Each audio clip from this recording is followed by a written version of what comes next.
Okay guys, so ito na yung raffle natin para sa pet. Ngayon, ordinary pet lang guys ha. So worth 150 yata yun.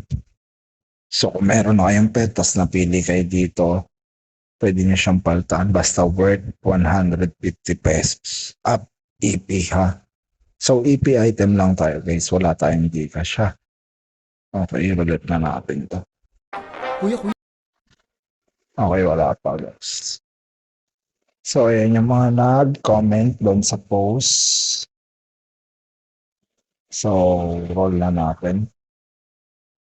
Sino kaya mananalo ng pet?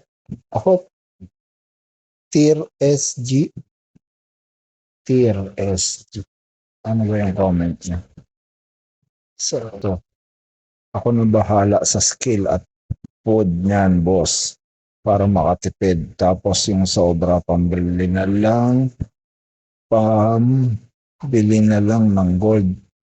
Papalakas po. Balik loob run. Okay. Tier SG.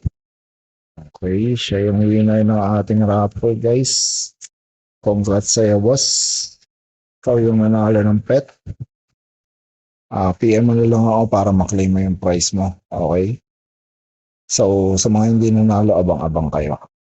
Kasi magpaparaffle ulit tayo soon.